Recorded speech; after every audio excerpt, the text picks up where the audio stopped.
Welcome to I chemistry channel में आपका स्वागत है स्टूडेंट्स।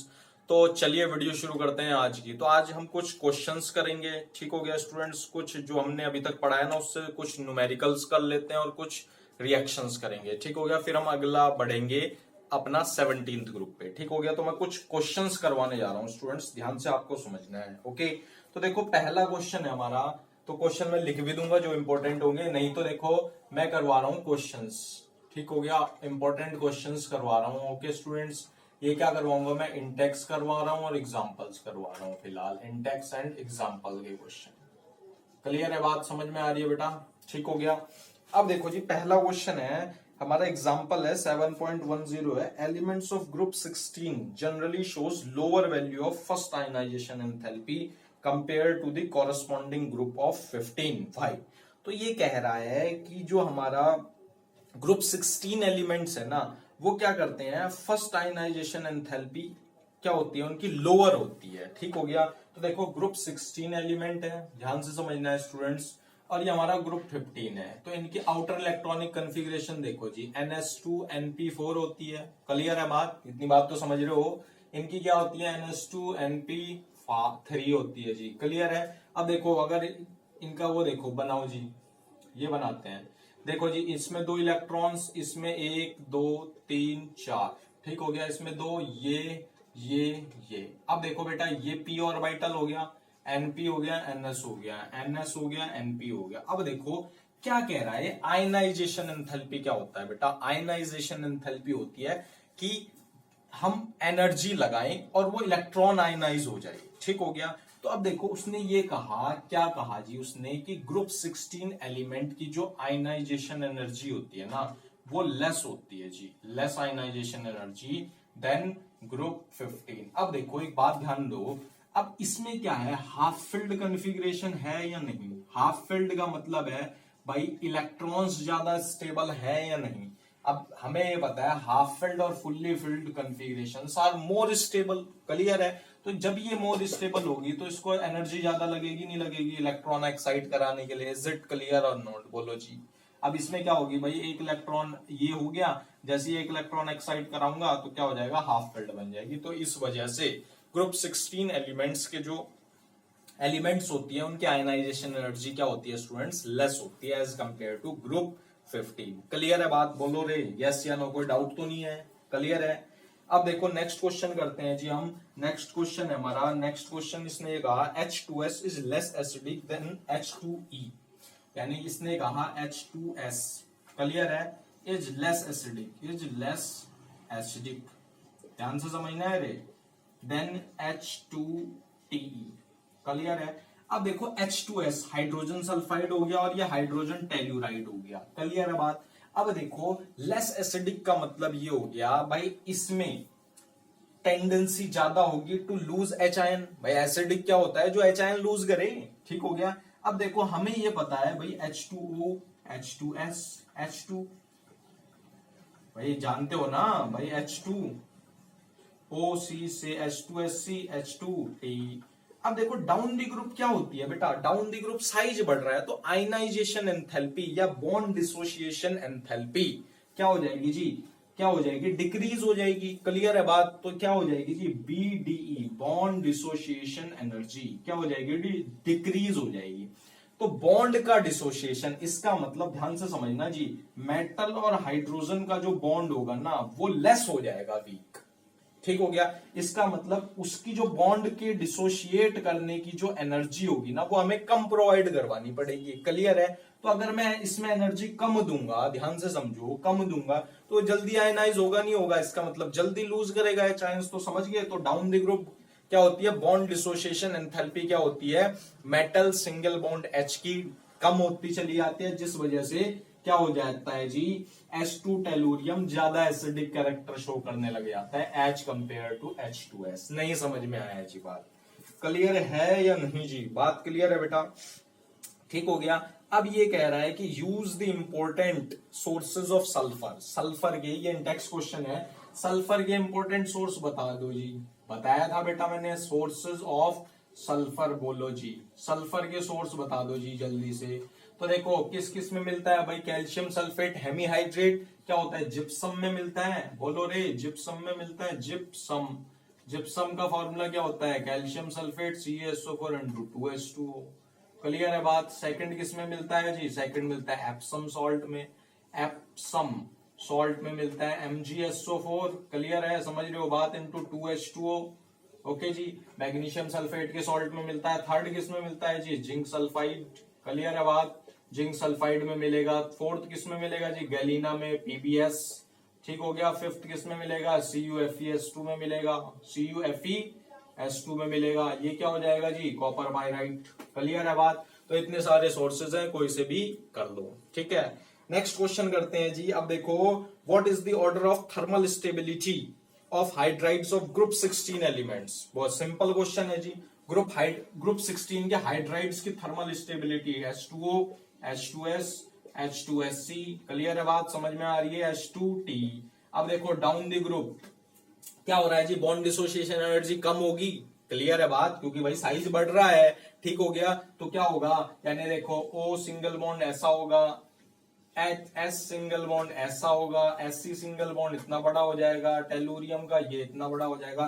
तो क्या हो जाएगा जी, थर्मल स्टेबिलिटी इसकी ज्यादा होगी नहीं होगी। तो डाउन द ग्रुप क्या हो रहा है, बॉन्ड डिसोसिएशन एनर्जी कम हो रही है, जिस वजह से मेटल और हाइड्राइड का बॉन्ड, मतलब हाइड्रोजन का बॉन्ड डिक्रीज हो जाएगा और थर्मल स्टेबिलिटी क्या हो जाएगी बेटा, डिक्रीज हो जाएगी। तो क्या लिखेंगे, टॉप टू बॉटम क्या लिखेंगे जी, BDE, bond dissociation enthalpy decreases, hence stability decreases. Clear है या नहीं बात, बोलो रे यस या नो। क्लियर है बेटा बात। अब देखो इसको रब करते हैं, फिर हम नेक्स्ट क्वेश्चन और प्रोसीड करते हैं। क्लियर है बात, ठीक है जी। चलो जी, इसको रब कर देते हैं स्टूडेंट्स। ओके, तो कमेंट करके जरूर बताओ कि आपको समझ में आ रहा है नहीं आ रहा है बेटा।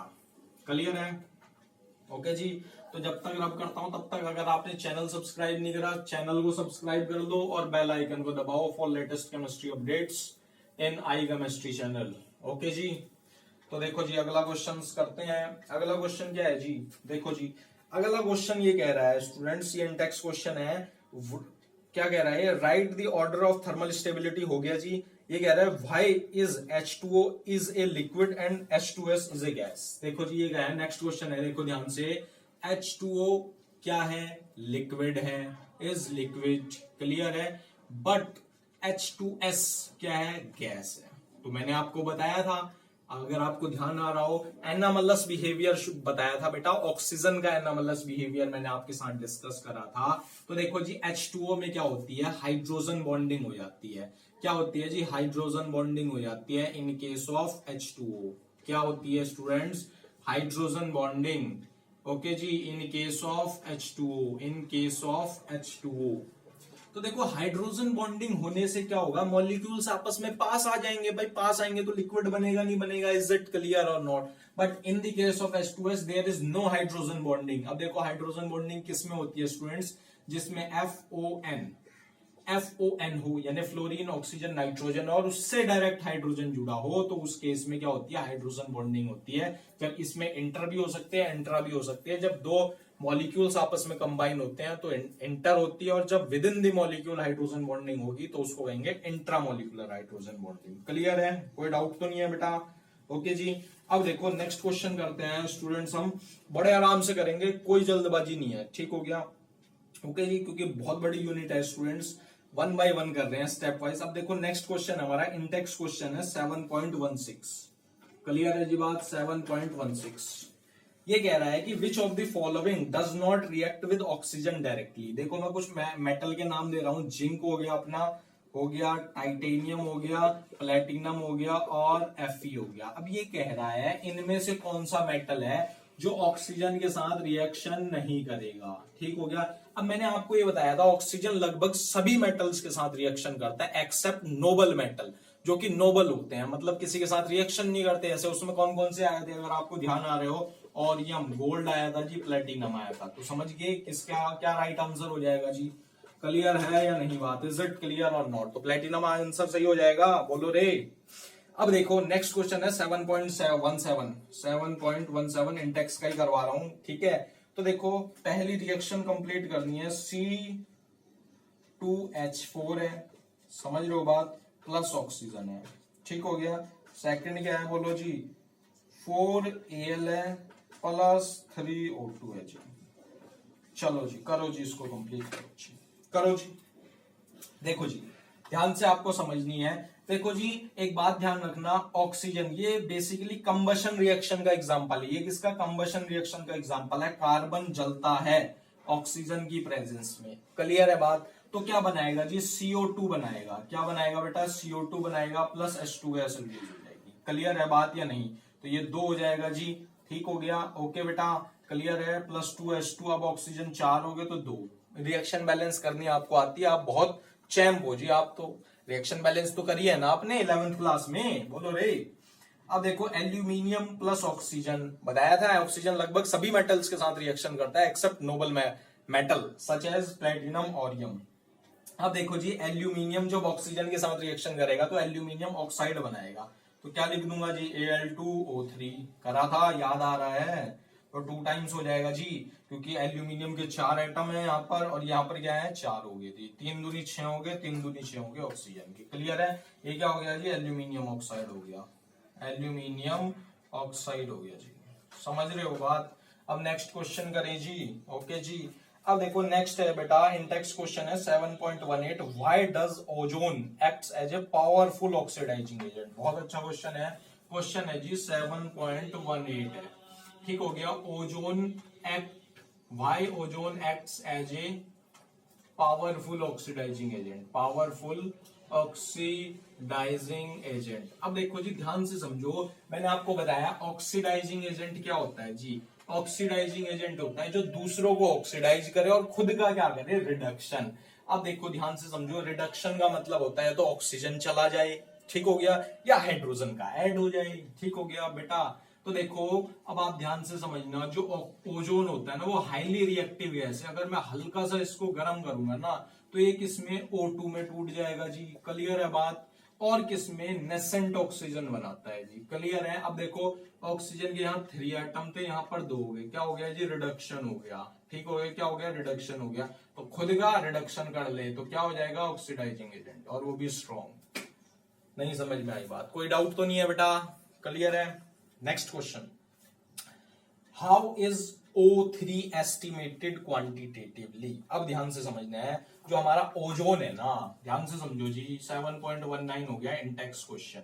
जो ओजोन है ना वो क्वांटिटेटिवली कैसे एस्टिमेट करोगे, तो जो ओजोन है ना वो क्वांटिटेटिवली मतलब एस्टिमेट की जाती है पोटेशियम आयोडाइड से। तो क्या करता है, पोटेशियम आयोडाइड क्या देता है, आयोडीन गैस देती है। अब आयोडीन गैस सोडियम थायोसल्फेट के साथ रिएक्शन करके सोडियम टेट्राथायोनेट बनाती है, उस वजह से हम एस्टिमेट कर पाते हैं ओजोन को। तो बेसिकली किससे ओजोन की रिएक्शन कराएंगे जी, आयोडीन माइनस से, मतलब Ki से, ठीक हो गया, क्लियर है बात। तो क्या बनेगा जी, I2 गैस रिलीज होगी, ओके, और ये क्या बनाएगा, OH माइनस, ठीक हो गया, प्लस वाटर भी डालेंगे बेटा, क्लियर है। बोलो जी नहीं समझ में आ रही है बात, बात समझ में आ रही है नहीं आ रही है, ठीक है।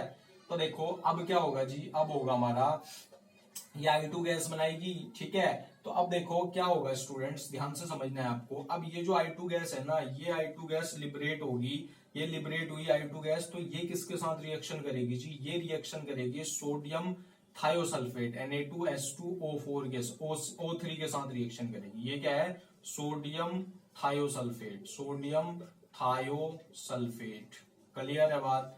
अब ये सोडियम थायोसल्फेट क्या बनाएगी जी, सोडियम टेट्राथायोनेट बनाती है, क्या बनाती है, सोडियम टेट्राथायोनेट बनाती है, Na2S4O6 बनाती है, क्लियर है बात या नहीं, ओके, इज इट क्लियर और नॉट, इतनी बात क्लियर है बेटा, ठीक है। तो ये हमारा, इससे हमारी आयोडीन क्या हो जाती है, ओजोन जो होती है ना, एस्टिमेट कर ली जाती है बाय क्वांटिटेटिव मेथड, क्लियर है जी बात, क्लियर है इतनी, ओके, समझ में तो आ रही है ना बात है, ठीक है। अब देखो नेक्स्ट क्वेश्चन करते हैं, इसको क्या करना पड़ेगा जी, रब करना पड़ेगा, तब जाके नेक्स्ट क्वेश्चन होगा, ठीक है।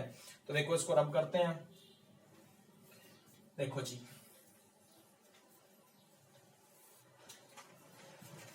ठीक है जी, कोई जल्दबाजी नहीं है जी, आराम से क्वेश्चन करेंगे, ठीक है, ओके जी।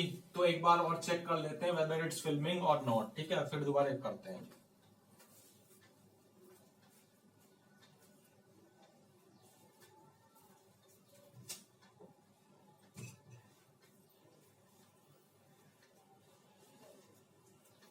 हाँ, तो जी ऑल इज फाइन, ठीक है। तो देखो next question, which form of sulphur shows paramagnetic behaviour. अब हमें ये बताना है कि सल्फर की ऐसी कौन सी फॉर्म है जो पैरामैग्नेटिक बिहेवियर शो करती है। अब देखो जी ध्यान से समझो, मैंने आपको बताया था सल्फर एलोट्रॉप्स में मिलता है बहुत सारे। सल्फर की दो फॉर्म एग्जिस्ट करती हैं जो क्या होती है, इंपॉर्टेंट है और क्या है बेटा, कॉमन है। अल्फा फॉर्म होती है, ठीक है, और क्या कौन सी होती है, बीटा फॉर्म होती है जी। क्लियर है बात। अल्फा फॉर्म को क्या बोलते हैं, येलो रोम्बिक सल्फर बोलते हैं, येलो रोम्बिक सल्फर बोलते हैं, ठीक है। क्लियर है बात, बताई थी जी मैंने बात आपको। अब बीटा फॉर्म को क्या बोलते हैं, मोनोक्लिनिक फॉर्म बोलते हैं, मोनोक्लिनिक बोलते हैं। क्लियर है बात। अब देखो क्या होगा जी, ये जो beta alpha form monoclinic form में चेंज हो जाएगी बाय टेम्परेचर। जब मैं इसका 369 केल्विन से हाई कर दूंगा जी, ये इस फॉर्म में चेंज हो जाएगी। बट अब बहुत ज्यादा जब हाई टेम्परेचर हो जाता है ना, एट 1000 केल्विन पर स्टूडेंट, जो वेपराइज्ड फॉर्म होती है ना सल्फर की, वो S2 फॉर्म में एग्जिस्ट करती है। किस मॉलिक्यूल में, ये दोनों किस में एग्जिस्ट करेंगे, एसिड में। अब S2 फॉर्म में जब वेपराइज्ड सल्फर एग्जिस्ट करता है, तब उसमें क्या हो जाता है स्टूडेंट्स, तब वो सिमिलर बिहेवियर शो करने लगता है O2 के साथ। और अगर आपको O2 का मॉलिक्यूलर डायग्राम बेटा अगर आपको ध्यान में आ रहा हो, जो कि क्लास आपने 11th में पढ़ा था, तो उसमें क्या होते हैं जी, दो दो सिंगल पेयर होते हैं। किसमें बेटा, पाई स्टार ऑर्बिटल में, pi star anti bonding orbitals में, जिस वजह से क्या होता है जी, pi star anti bonding orbital में दो दो अनपेयर्ड इलेक्ट्रॉन हो जाते हैं, जिस वजह से वो पैरामैग्नेटिक बिहेवियर शो करने लगता है। क्लियर है बात या नहीं, इज इट क्लियर और नॉट, इतनी बात क्लियर है जी।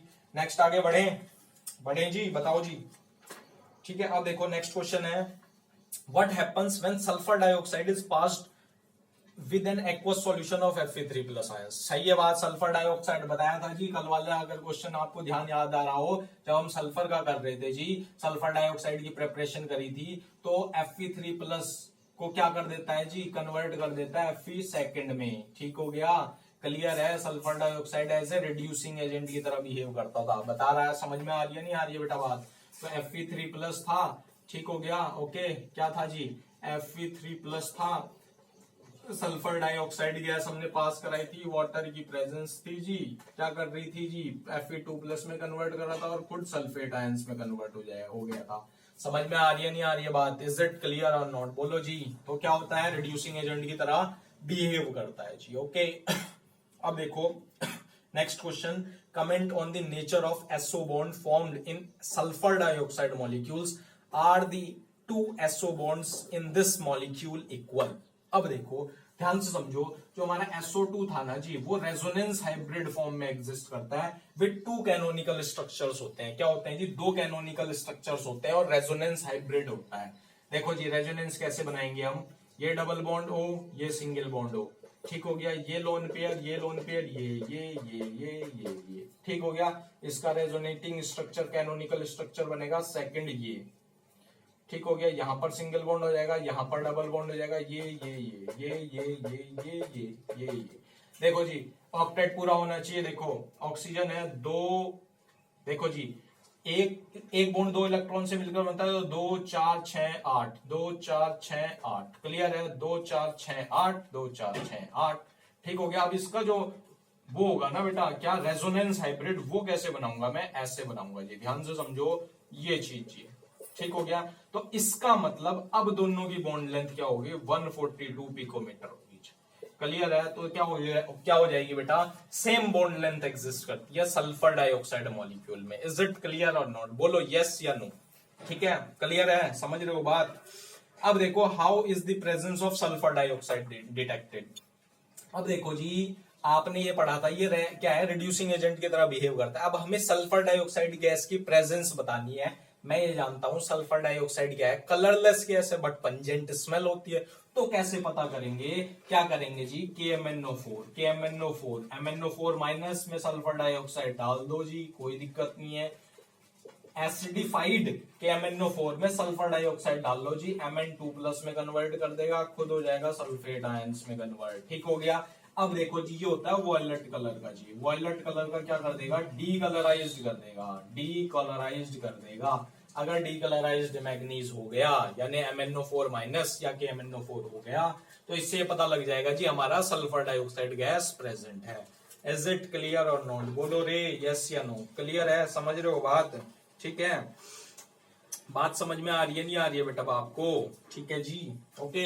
अब नेक्स्ट क्वेश्चन पे आगे बढ़ते हैं। इसको करना पड़ेगा क्या? रब करना पड़ेगा जी। ठीक है, कर दें इसको रब। ओके चलो जी, देखो जी, अब देखो जी क्या होगा। अब और कुछ क्वेश्चंस करते हैं, फिर हम ग्रुप 17 पे बढ़ेंगे जी। कौन से ग्रुप पे बढ़ेंगे? 17 ग्रुप में हम आगे बढ़ जाएंगे जी। देखो जी, What happens when concentrated H2SO4 is added to calcium fluoride? बताओ जी, कैल्शियम फ्लोराइड में CaF2 है अपने पास, ठीक हो गया, और कौन का H2SO4 डाल रहा है जी? क्या डाल रहा है? कौन का H2SO4 डाल रहा है? तो मैंने आपको बताया था अगर किसी का क्या हो सॉल्ट हो और H2SO4 डालने तो वो किसका? Calcium sulphate CaSO4 plus 2 times HF बन जाएगा, नहीं बन जाएगा? दूसरा एसिड प्रोड्यूस करता है, नहीं करता है? इज इट क्लियर और नॉट? याद आ रहा है नहीं आ रहा है बेटा? ठीक हो गया। अब देखो, सल्फर ट्राइऑक्साइड को पास कराना है पानी से। किसको? सल्फर ट्राइऑक्साइड को पास करवाओ पानी से। किससे? पानी से बेटा। ठीक हो गया, समझ रहे हो बात? बोलो जी। तो क्या बनेगा जी? H2SO4 बनेगा। क्या बनेगा? Sulphuric acid. जानते हो बात? ये तो जानते हो, जब सल्फर डाइऑक्साइड गैस को पानी से पास कराया था आपने, सल्फ्यूरस एसिड बना था H2SO3।